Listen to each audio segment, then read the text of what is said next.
Hello, सभी को हमारी इस नई वीडियो में स्वागत है। एक बार सभी ध्यान देंगे।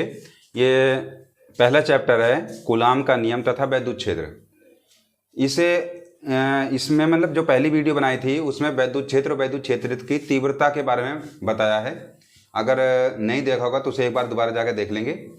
और आज हम जो मैं बताने जा रहा हूँ वो वैद्युत द्विध्रुव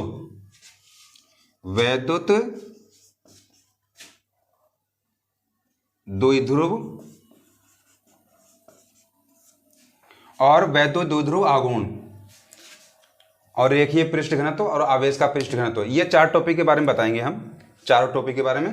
तो पहले वैद्युत द्विध्रुव के बारे में ध्यान देंगे। वैद्युत द्विध्रुव होता क्या है, इसका नाम वैद्युत द्विध्रुव पड़ा क्यों। देखिए, वैद्युत द्विध्रुव तो मतलब कि अगर केमिस्ट्री पढ़ी होगी तो केमिस्ट्री में देखो कुछ जो यौगिक होते हैं, तो वो जो यौगिक होते हैं वो सभी वैद्युत द्विध्रुव की तरह ही कार्य करते हैं। वैद्युत द्विध्रुव की तरह कार्य कैसे करते हैं, मान लो कि एग्जांपल लेता हूं मैं NaCl का। NaCl तो जानते ही होंगे, NaCl क्या होता है, नमक है, ये सोडियम क्लोराइड NaCl। अगर हम NaCl को इनके जो ये तत्व इनको अलग अलग करें तो Na प्लस और प्लस Cl माइनस, ये सोडियम आयन है और ये क्लोराइड आयन है। तो इसमें देखिए सोडियम आयन और क्लोराइड आयन ये धनायन है और ऋणायन है। तो ये इस तरह से मान लो कि ये हमारा सोडियम है और ये है क्लोराइड, इस पर धनायन और इस पर ऋणायन होता है। तो ये जो धनायन और ऋणायन होते हैं जब आपस में मतलब कि पास में आते हैं तो ये सहसंयोजक बंध बनाते हैं और ये सोडियम क्लोराइड बन जाता है। तो इनके लेकिन ये कभी भी आपस में एकदम जुड़ते नहीं हैं। जैसे ही मान लो एग्जांपल के तौर पे ले लो, ये हमारा क्या है, ये सोडियम आयन है और ये क्लोराइड आयन है। तो ये आपस में बिल्कुल जुड़ेंगे नहीं, ये एकदम पास पास ही रहेंगे ऐसे, क्योंकि बीच में इनका वैद्युत क्षेत्र होता है। वैद्युत क्षेत्र के कारण एकदम जुड़ेंगे नहीं, बीच में वैद्युत क्षेत्र भी तो होना चाहिए ताकि ये आपस में एक दूसरे को आकर्षित करते रहें। तो इस तरह से ये सोडियम क्लोराइड नमक का तैयार होता है और ये जो बनता है यही है वैद्युत द्विध्रुव, क्योंकि इसमें दो ध्रुव हैं, एक तो धनायन है दूसरा ऋणायन है। तो ये वैद्युत द्विध्रुव होता है। तो अब वैद्युत द्विध्रुव की परिभाषा देखिए।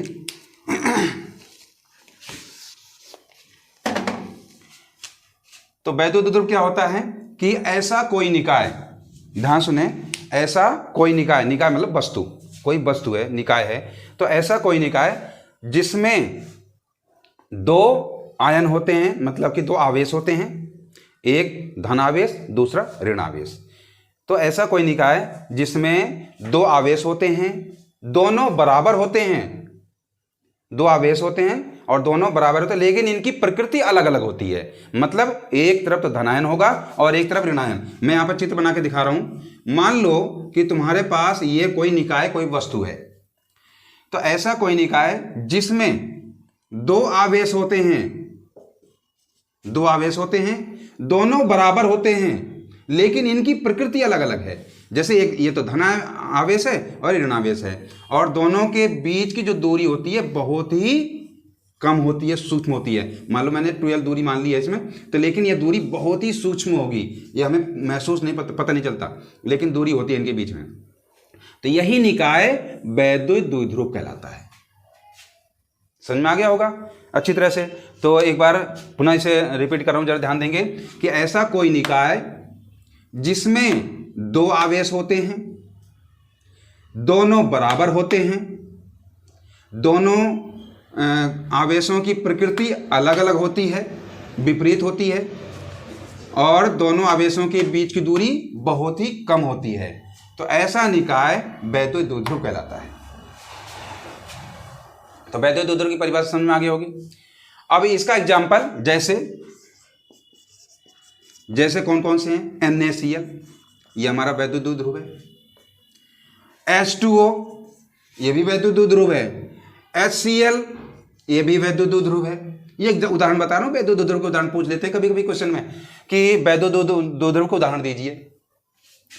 KOH, NaOH, NH4Cl, ऐसे बहुत सारे यौगिक हैं मैंने बताया लगभग सभी यौगिक जितने होते हैं वो सभी वैद्युतद्रुव ही होते हैं। तो ये वैद्युतद्रुव का उदाहरण हो गया। ठीक है, समझ में आ गया होगा। तो अब हम तुम्हें बताने चल रहे हैं वैद्युतद्रुव आघूर्ण क्या होता है।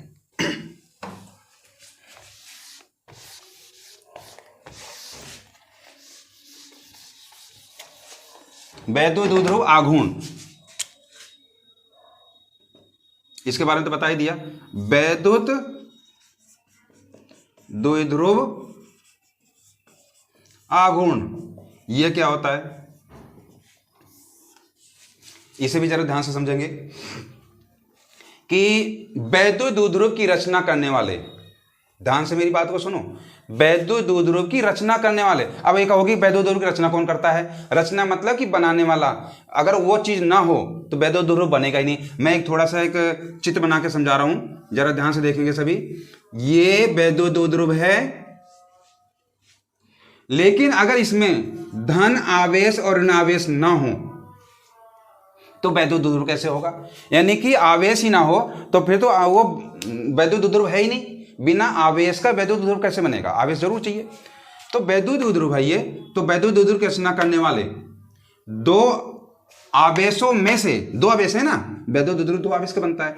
तो वैद्युत द्विध्रुव की रचना करने वाले दोनों आवेशों में से कोई एक आवेश लेना है। ध्यान सुनो, ऐसे नहीं कि दोनों ले लो, नहीं, एक आवेश। वैद्युत द्विध्रुव की रचना करने वाले दो आवेशों में से कोई एक आवेश तथा दोनों आवेशों के बीच की दूरी, दोनों आवेशों के बीच की दूरी कितनी है, 2l है। वैद्युत द्विध्रुव की रचना करने वाले दो आवेशों में से कोई एक आवेश तथा दोनों आवेशों के बीच की दूरी के गुणनफल को वैद्युत द्विध्रुव आघूर्ण कहते हैं। क्या कहते हैं इसे, वैद्युत द्विध्रुव आघूर्ण। और इसे P से प्रदर्शित करते हैं। यही है वैद्युत द्विध्रुव आघूर्ण की परिभाषा। सूत्र से ही बन रहा है वैद्युत द्विध्रुव आघूर्ण की परिभाषा। अगर तुम्हें सूत्र याद है तो वैद्युत द्विध्रुव आघूर्ण की परिभाषा बना लिया, आराम से बन जाएगा। देखिए, वैद्युत द्विध्रुव की रचना करने वाले दो आवेशों में से कोई एक आवेश तथा दोनों आवेशों की जो सूक्ष्म दूरी है वो दूरी के गुणनफल को ही वैद्युत द्विध्रुव आघूर्ण कहते हैं। और इसे P से प्रदर्शित करते हैं, P से दिखाते हैं। दिखाते तो किसी तो अपनी मर्जी की बात है, लेकिन अधिकतर जो बुक में आते हैं लिखा हुआ आता है तो P से ही दिखाते हैं, इसे प्रदर्शित करते हैं। तो वैद्युत द्विध्रुव आघूर्ण हमारा P है। इसका मात्रक क्या होता है, इसका मात्रक होता है क्यों का, आवेश का मात्रक क्या होता है, आवेश का मात्रक पता ही होगा सबको, कूलाम। आवेश का मात्रक क्या होता है, कूलाम। और दूरी के जो है, दूरी का मात्रक क्या होता है, मीटर, तो कूलाम मीटर। तो इसका मात्रक हो गया कूलाम मीटर। तो इस तरह से वैद्युत द्विध्रुव आघूर्ण की परिभाषा बता दी मैंने। वैद्युत द्विध्रुव आघूर्ण। अब है तुम्हारा अगला जो पॉइंट है वो है रेखीय आवेश का पृष्ठ घनत्व।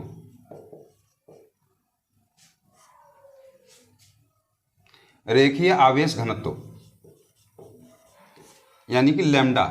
रेखीय आवेश घनत्व को क्या कहते हैं, हम लैम्डा कहते हैं। देखिए, रेखीय आवेश घनत्व कभी कभी पूछ लेते हैं कि रेखीय आवेश घनत्व किसे कहते हैं, आवेश का पृष्ठ घनत्व किसे कहते हैं।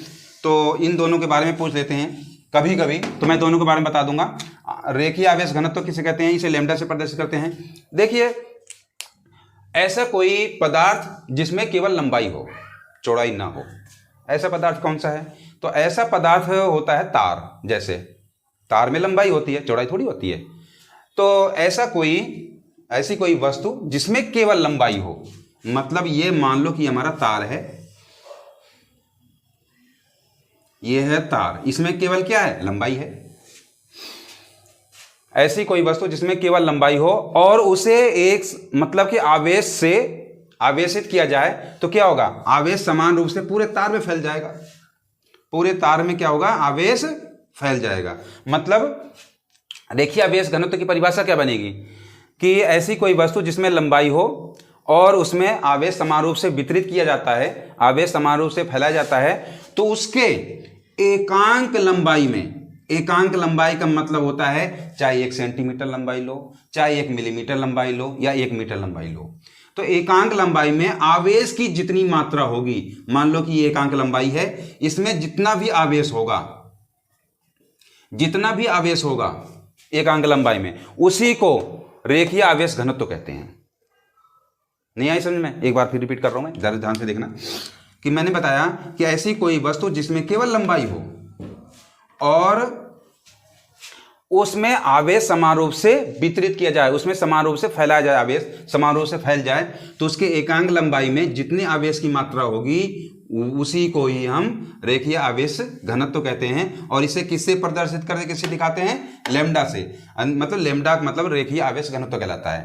तो टोटल मान लो ये तार की लंबाई टोटल L है, कितनी है लंबाई? L, तो आवेश कितना होगा? टोटल आवेश Q बराबर लैम्डा है, रेखीय आवेश घनत्व लैम्डा होता है, तो Q बराबर कितना हो जाएगा? मान लो Q आवेश दिया गया है तो Q बराबर होगा लैम्डा इंटू L, ये इसका सूत्र हो जाता है। ठीक है ना, टोटल तार पर आवेश की मात्रा Q बराबर लैम्डा L। लैम्डा क्या है? एकांक लंबाई में आवेश की मात्रा। L क्या है? पूरे तार की लंबाई, दोनों की गुणा कर दो तो टोटल आवेश का पता चल जाएगा। तो यह है रेखीय आवेश घनत्व। अगला जो पॉइंट है आवेश का पृष्ठ घनत्व, आवेश का पृष्ठ घनत्व, ये भी पूछ लेते हैं कभी कभी, आवेश का पृष्ठ घनत्व क्या होता है। ठीक है ना। और हाँ, लैम्डा इसका रेखीय आवेश घनत्व की वो बता रहा हूं सूत्र। लैम्डा बराबर होता है Q बटे L, इसका मात्रक होता है, आवेश का मात्रक कूलाम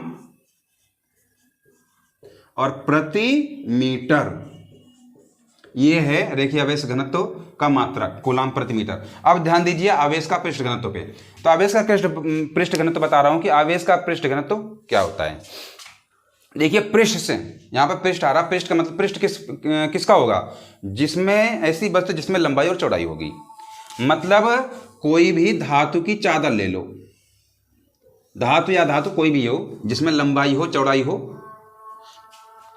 अगर उसे आवेशित किया जाता है और आवेश पूरे पृष्ठ पर समान रूप से फैला हुआ है, पूरे पृष्ठ पर आवेश समान रूप से फैला हुआ है, तो एकांक क्षेत्रफल में, एकांक क्षेत्रफल मान लो ये है, एकांक क्षेत्रफल में आवेश जितना होगा, एकांक क्षेत्रफल में जितना भी आवेश होगा वही आवेश का पृष्ठ घनत्व कहलाता है। यही है आवेश का पृष्ठ घनत्व, यानी कि छोटा सिग्मा। ये छोटा सिग्मा से हम प्रदर्शित करते हैं आवेश के पृष्ठ घनत्व को। तो इसकी परिभाषा क्या होगी कि ऐसा कोई धातु की चद्दर या धातु अथवा अधातु की जो प्लेट होते हैं जिसमें आवेश समान रूप से वितरित किया गया हो, समान रूप से फैलाया गया हो, उसके एकांक क्षेत्रफल में आवेश की जो मात्रा होती है उसी को आवेश का पृष्ठ घनत्व कहते हैं। ठीक है नहीं। तो इसकी जो परिभाषा मैंने बता दिया है। तो आवेश का पृष्ठ घनत्व एक बार दोबारा बता रहा हूं कि ऐसा कोई पृष्ठ जिस पर आवेश समान रूप से वितरित हो, उसके एकांक क्षेत्रफल में, उस पृष्ठ के एकांक क्षेत्रफल में उपस्थित आवेश की मात्रा को क्या कहते हैं? हम आवेश का पृष्ठ घनत्व कहते हैं। और इसका मात्रा क्या होता है? मतलब इसका सूत्र देख लो पहले। मान लो कि पूरे पृष्ठ का क्षेत्रफल A है और इसमें आवेश की मात्रा कितनी है? छोटा सिग्मा।